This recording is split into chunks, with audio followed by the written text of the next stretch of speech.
कहानी की शुरुआत होती है एक तूफानी रात से, जहां पीटर वैन गैरेट अपने घोड़े वाले कैरेज में खेतों से होकर गुजर रहा था। अचानक उसे कैरेज के बाहर से अजीब सी आहट सुनाई दी। उसने खिड़की से बाहर झांका तो देखा कि उसका ड्राइवर बिना सिर के पड़ा था। डर के मारे पीटर कैरेज से कूद गया और खेतों की तरफ भागने लगा। भागते भागते उसकी नजर खेत में खड़े एक डरावने स्केरक्रो पर पड़ी। वो घबरा कर रुक गया। तभी उसके पीछे से किसी के कदमों की भारी आहट सुनाई दी। उसने जैसे ही मुड़कर देखा, एक बड़ी तलवार उसकी गर्दन पर गिरी और उसका सिर धड़ से अलग हो गया। कई साल बाद साल 1799 में कहानी पहुंचती है न्यूयॉर्क सिटी में। यहाँ पुलिस ऑफिसर मॉरिस नदी में तैरती हुई एक लाश की जांच कर रहा था, लेकिन कुछ ऑफिसर ने उस लाश को बिना जांच किए सीधे जलाने के लिए मोर्चरी ले गए। मॉरिस ने अपने बड़े ऑफिसर से इस बात की शिकायत की कि मौत की सही जांच होनी चाहिए, लेकिन बाकी लोग उसकी बात को नजरअंदाज करते रहे। उसके विज्ञान पर भरोसे और सच्चाई जानने की जिद को लोग पसंद नहीं करते थे। इसलिए उसे एक छोटे से गांव स्लीपी होलो भेज दिया गया, जहां कई रहस्यमयी हत्याएं हो रही थीं। यात्रा के दौरान मॉरिस ने अपने जले हुए हाथों को देखा और सोचा इस अनजाने गांव में उसका क्या इंतजार कर रहा होगा। जब वो स्लीपी हॉलो पहुंचा तो उसने देखा कि पूरे गांव में डर और घबराहट का माहौल फैला हुआ है। वहीं से वो एक बड़े घर तक पहुंचा।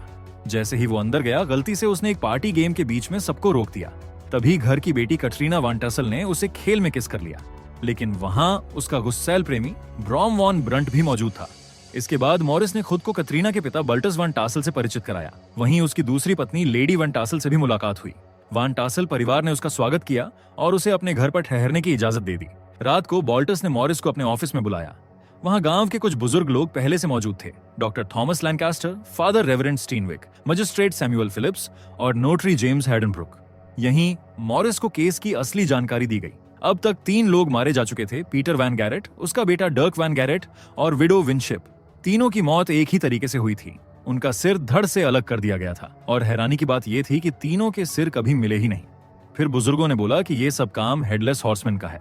फिर उन्होंने एक कहानी सुनाई कि वो एक हेसियन सैनिक था जो युद्ध के समय खून खराबे का शौकीन था। वो काले घोड़े डेयर डेविल पर सवार होकर दुश्मनों के सिर काट देता था, लेकिन साल 1779 की सर्दियों में उसका घोड़ा मारा गया और वो जंगल में भागने की कोशिश करने लगा। तभी वहां 2 छोटी बच्चियां लकड़ी बटोर रही थीं। उनमें से एक ने आवाज कर दी, जिससे सैनिकों को उसका ठिकाना पता चल गया। हेसियन ने बहादुरी से लड़ाई की, लेकिन आखिर में दुश्मन सैनिकों ने उसकी अपनी ही तलवार से उसका सिर काट दिया। फिर उसके शरीर को जंगल में बिना नाम वाली कब्र में दफना दिया गया। तब से 20 सालों से उसकी आत्मा उस इलाके में भटक रही थी। बुजुर्गों का मानना था कि वो किसी भी इंसान का सिर देखता तो उसे काट देता था। मॉरिस ने इस कहानी पर शक जाहिर किया। उस रात जोनाथन मासबथ, जो पहले वैन गैरेट का नौकर था, गांव के किनारे पहरा दे रहा था। तभी उसने धुएं में एक डरावनी आकृति दिखाई दी। डर के मारे जोनाथन ने उस दिशा में गोली चला दी, लेकिन अगले ही पल दूर से घोड़ों की टापों की आवाज गूंजने लगी। डर और अंधेरे में जोनाथन जान बचाने के लिए जंगल की ओर भागा, लेकिन हेडलेस हॉर्समैन तेजी से उसके पीछे पहुंच गया और एक ही वार में उसकी गर्दन काट दी। अगली सुबह मॉरिस को मिस्टर किलियन ने घोड़ा दिया। वहां मॉरिस ने उनकी पत्नी बेथ से भी मुलाकात की, जो गांव में दाई का काम करती थी। तभी अचानक गांव वालों ने बंदूक चलाकर सबको एक जगह इकट्ठा किया। मॉरिस भी मौके पर पहुंचा और देखा कि बुजुर्ग भी वहां मौजूद थे। वहीं जोनाथन मसबात की लाश पड़ी हुई थी। मॉरिस ने लाश की तलाशी लेना शुरू किया। तभी उसने नोट किया कि जख्म तुरंत ही झलकर बंद हो गए थे। इसका मतलब था कि वार करते समय आग की गर्मी भी साथ थी। ये सुनकर बुजुर्गों के चेहरों पर और भी डर उतर आया। इसके बाद गांव वालों ने जोनाथन का अंतिम संस्कार किया और मॉरिस ने छोटे मासबत को अपनी सुरक्षा और देखभाल में ले लिया। जब बाकी लोग चले गए, तभी मैजिस्ट्रेट फिलिप्स मॉरिस के पास आया और बोला कि जोनाथन 5वां शिकार था, चौथा नहीं। यानी 5 शिकार थे, लेकिन सिर्फ 4 कब्रों में दफनाए गए थे। ये सुनकर मॉरिस के दिमाग में अचानक एक विचार आया। उसने मसबात को आदेश दिया कि सुबह होने से पहले उसे जगा देना। सुबह होते ही मॉरिस और मसबात चारों लाशों को बाहर निकाल लाए। जब मॉरिस ने विडो विनशिप की लाश देखी तो उसके पेट पर एक चाकू का निशान था। उसने लाश को गांव के डॉक्टर थॉमस लैंकेस्टर के पास ले जाकर दिखाया। मॉरिस ने डॉक्टर से पूछा, अगर हॉर्समैन ने उसका सिर काटा तो फिर पेट में चाकू क्यों मारा गया? लेकिन डॉक्टर थॉमस लैंकेस्टर ने इसका कोई जवाब नहीं दिया। इसीलिए मॉरिस ने सबको बाहर भेज दिया और खुद लाश की जांच करना शुरू किया। कुछ घंटे बाद मॉरिस खून से सना कमरे से बाहर आया और गांव के बुजुर्गों को अपनी जांच के बारे में बताया कि विडो विनशिप प्रेग्नेंट थी जब उसे मारा गया। लेकिन बुजुर्गों का रिएक्शन सामान्य रहा, मानो उन्हें यह बात पहले से ही पता हो। उस रात मॉरिस ने एक सपना देखा। वो अपनी माँ के पास बैठा था, जो आग के पास किसी तरह का घेरे बना रही थी और उसे लाल रंग का कार्डिनल खिलौना देकर सोने भेज रही थी। लेकिन सपना जल्दी ही डरावना हो गया जब उसने देखा कि कोई भयानक आदमी उसकी माँ को नुकसान पहुंचाने की कोशिश कर रहा था। मॉरिस घबराकर नींद से जाग गया। वो पानी पीने के लिए नीचे गया तो वहां उसने कटरीना को आग के पास बैठा देखा, जो शांति से किताब पढ़ रही थी। मॉरिस उसके पास गया और उसे बातें करने लगा। बातों बातों में कटरीना ने उसे बताया कि उसका बाप कभी इस गांव में एक गरीब आदमी के रूप में आया था। उस समय वैन गैरेटी परिवार ने उसे एक झोपड़ी और थोड़ी जमीन दी थी। इसके बाद उसके बाप ने कड़ी मेहनत की और धीरे धीरे अपने परिवार को अमीर बना लिया। तभी से वान टासल परिवार का नाम स्लीपी हॉल में एक सम्मानित परिवार के रूप में जाना जाने लगा। इसके बाद कैटरीना ने मॉरिस को एक जादुई किताब दी ताकि वो खुद को आने वाले मुश्किलों से सुरक्षित रख सके। फिर वो उसे उस पुराने घर में ले गई जहां उनका परिवार पहले रहा करता था। वहां कटरीना ने मॉरिस के हाथों पर बने निशान देखे और उसे पुराने चिमनी के पास ले जाकर राख में अजीब से घेरे बनाने लगी।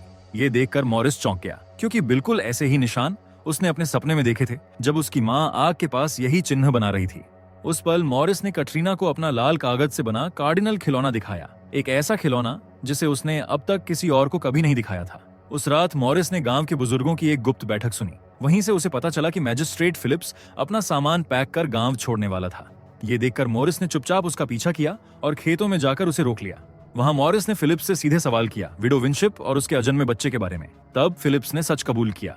बुजुर्गों को पहले से पता था कि विडो विनशिप प्रेग्नेंट थी। विडो ने अपने बच्चे की सुरक्षा के लिए उनसे मदद मांगी थी और उन्होंने इस बात को शपथ के तहत छुपा रखा था। फिर भी मॉरिस को इस बात पर शक हुआ, क्योंकि विडो विनशिप की मौत के बाद ये शपथ टूट जानी चाहिए थी और सबको इस बारे में पता चल जाना चाहिए था। मॉरिस ने विडो विनशिप के पति के बारे में भी सवाल किया, लेकिन उसी समय अचानक एक बकरी की चीख सुनाई दी। फिलिप्स ने मुड़कर देखा तो हेडलेस हॉर्समैन उसकी ओर तेजी से बढ़ रहा था। घबराकर फिलिप्स भागने लगा, लेकिन हॉर्समैन ने तुरंत उसे पकड़ लिया और एक ही वार में उसका सिर धड़ से अलग कर दिया। ये नजारा देखकर मॉरिस डर के मारे जमीन पर गिर पड़ा। अगले ही पल फिलिप्स का कटा हुआ सिर लुढ़कता हुआ उसके पास आकर रुक गया। मॉरिस ने डर से सिर घुमा लिया। तभी उसने देखा कि अब हॉर्समैन सीधे उसकी ओर बढ़ रहा था, लेकिन हैरानी की बात यह थी कि उसने मॉरिस को नुकसान नहीं पहुंचाया। वो बस फिलिप्स का सिर उठाकर अपनी तलवार में फंसाता हुआ वहां से चला गया। इस सदमे से मॉरिस बेहोश होकर जमीन पर गिर पड़ा। जब उसकी आंखें खुली तो उसने खुद को बिस्तर पर पाया। पास ही बाल्टस वैन टसल, कटरीना और छोटा मस्बात उसकी देखभाल कर रहे थे। मॉरिस घबराकर उठ बैठा और हड़बड़ाते हुए चिल्लाया कि हॉर्समैन सचमुच मौजूद है। फिर डर और कमजोरी के कारण वो दोबारा बेहोश हो गया। इस बार बेहोशी में मॉरिस ने एक और सपना देखा। वो बर्फ में अपनी माँ के साथ खेल रहा था, लेकिन सपना जल्दी ही डरावना हो गया जब उसने देखा कि कोई भयानक आदमी उसकी माँ के साथ जबरदस्ती और बुरा व्यवहार कर रहा है। अगली सुबह मॉरिस ने गांव के बुजुर्गों को बताया कि वो आज जंगल में हॉर्समैन की कब्र ढूंढने जाएगा। उसके साथ छोटा मस्बात भी जाने के लिए तैयार हो गया। जंगल के रास्ते में बातचीत के दौरान मॉरिस को पता चला कि वैन गैरेट की हत्या से लगभग एक हफ्ता पहले उसका और उसके बेटे डर्क का झगड़ा हुआ था।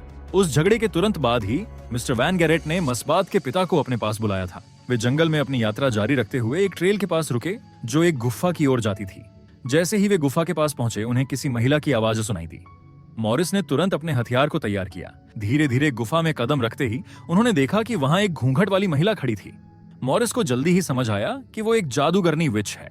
जादूगरनी ने मॉरिस को अपनी ओर खींच लिया और मस्बात को बाहर जाने का आदेश दिया। उसने मॉरिस को अपनी मेज पर बैठाया, खुद को जंजीरों में बांधा और एक रहस्यमय रीति शुरू किया। मॉरिस ने घबराकर पूछा, हॉर्समैन को रोका कैसे जा सकता है?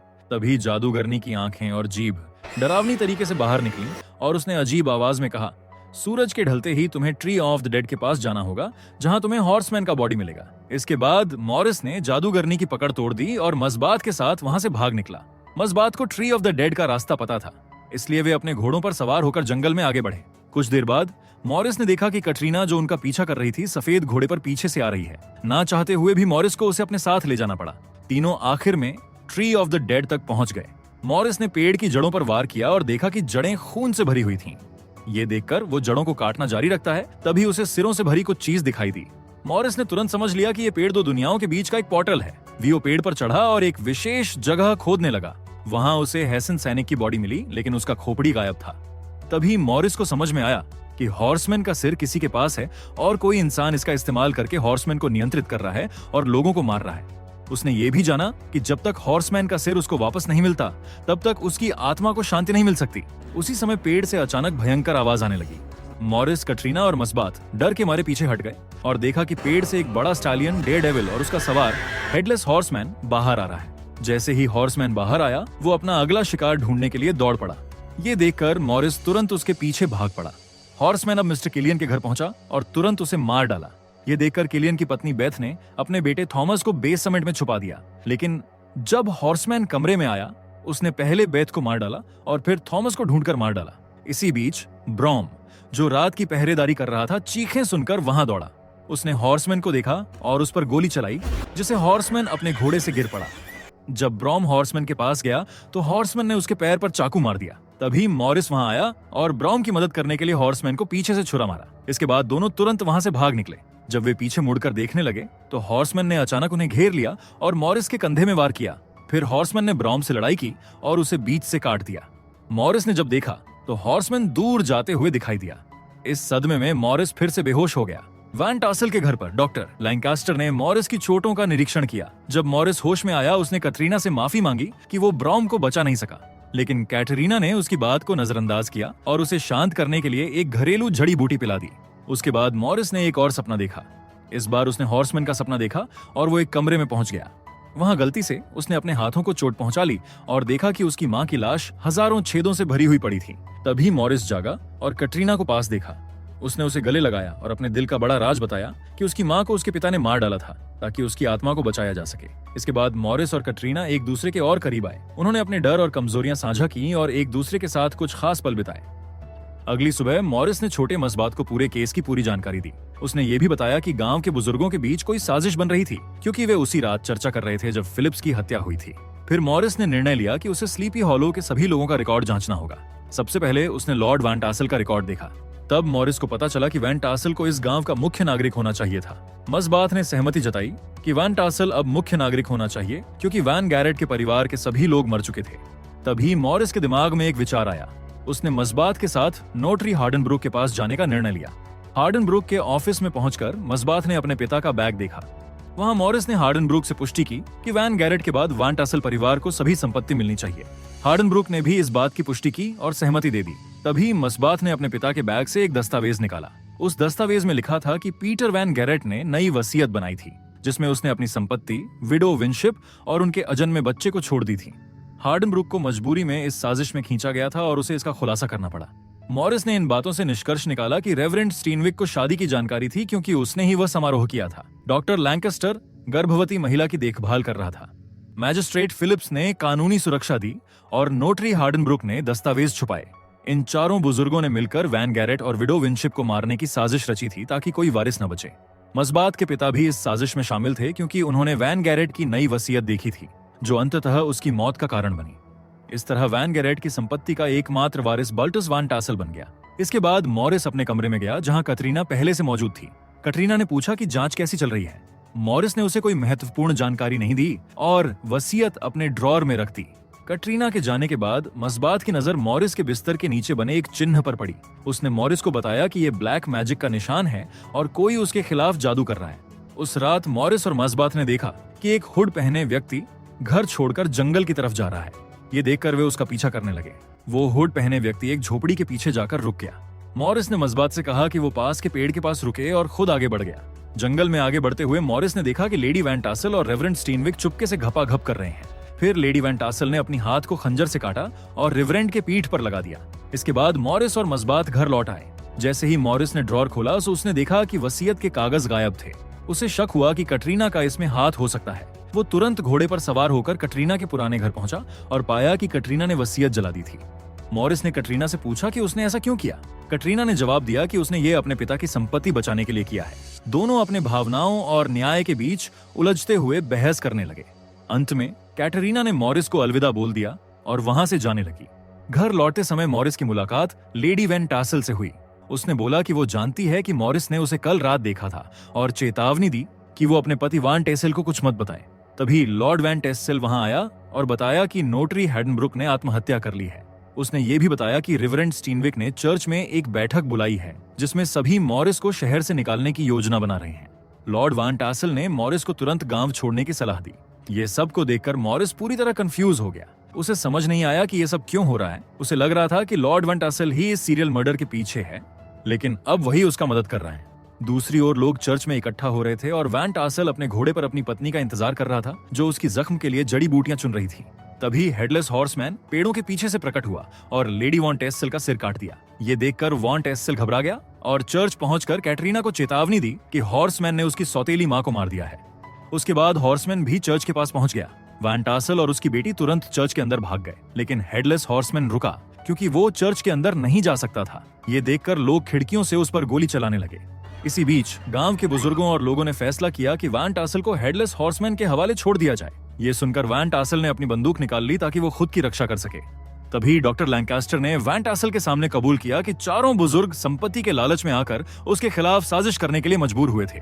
लेकिन कबूलनामे को पूरा करने से पहले रेवरेंड स्टीनविक ने डॉक्टर लैंकास्टर के सिर पर वार किया और उसे मार डाला। वैन टासल ने गुस्से में अपनी बंदूक निकालकर रेवरेंड की तरफ गोली चला दी। ये देखकर बाकी लोग वैन टासल की ओर बढ़ने लगे। तभी खिड़की टूट गई और एक हारपून सीधे वैन टासल के सीने में जाकर लगी। उसे बाहर खींच लिया गया और उसका सिर काट दिया गया। ये देखकर कटरीना चीखी और बेहोश हो गई। तभी मॉरिस ने देखा कि कटरीना के हाथ के पास गुलाबी चौक का निशान था। उसे तभी समझ आया कि कटरीना ने ही बिस्तर के नीचे का चिन्ह बनाया था। मॉरिस और मस्बात ने कटरीना को घर ले जाकर बिस्तर पर रखा। अब मॉरिस को शक हुआ कि शायद कटरीना ने ही हॉर्समैन को फिर से जीवित किया होगा। ये सोचकर उसने अपनी गाड़ी बुलाकर गांव छोड़ने की तैयारी शुरू कर दी। गांव से गुजरते हुए मॉरिस ने कटरीना की दी हुई जादू की किताब खोली और पाया कि जो चिन्ह उसने बनाया था वो काले जादू का नहीं था, बल्कि अपने करीबियों को बुरी आत्माओं से बचाने वाला रक्षा जादू था। लेकिन मॉरिस को लगा कि अभी भी कुछ रहस्य बाकी है। उसने तुरंत गाड़ी पलटने को कहा और गांव लौट आया। मोर्चरी में जाकर उसने लेडी वैन टैसल की लाश का निरीक्षण किया। निरीक्षण के दौरान उसे पता चला कि हाथ पर जो कट था वो मरने के बाद का था। इसका मतलब ये हुआ कि ये शरीर असली लेडी वैन टैसल का नहीं था। इसी बीच घर में कैटरीना को होश आया और उसने देखा कि उसकी सौतेली माँ अभी भी जिंदा है। ये देखकर कैटरीना डर के मारे फिर से बेहोश हो गई। इसके बाद लेडी वैन टैसल ने कैटरीना को पुराने विंडमिल में ले जाने की कोशिश की, लेकिन उसे ये नहीं पता था कि छोटा मास्बथ उसका पीछा कर रहा था। विंडमिल के अंदर लेडी वैन टैसल ने कैटरीना के बाल का एक हिस्सा काटा और उसे अपने जादू में इस्तेमाल किया। अब सब सच सामने आ गया। लेडी वैन टैसल ही इस पूरे सीरियल मर्डर की मुख्य आरोपी थी। उसने ही हॉर्समैन का सिर चुराया और शैतान के साथ समझौता किया ताकि हेडलेस हॉर्समैन को वापस जिंदा करके अपनी इच्छाओं के लिए इस्तेमाल कर सके। उसने हॉर्समैन को ट्री ऑफ द डेड से एक आखिरी बार बुलाया ताकि वैन टैसल की आखिरी वंशज कैटरीना को मारा जा सके।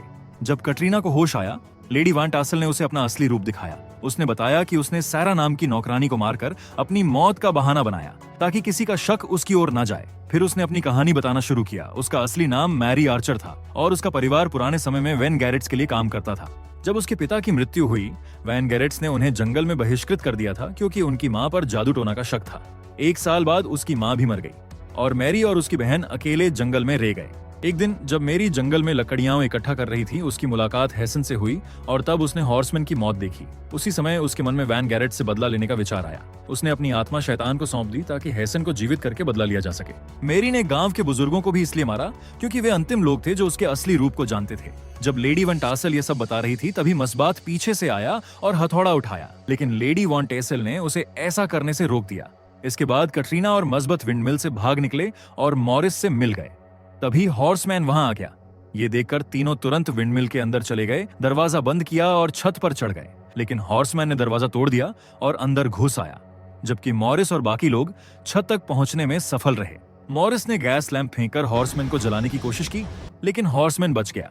तीनों फिर घोड़े पर सवार होकर जंगल की ओर भागे और हॉर्समैन उनका पीछा करने लगा।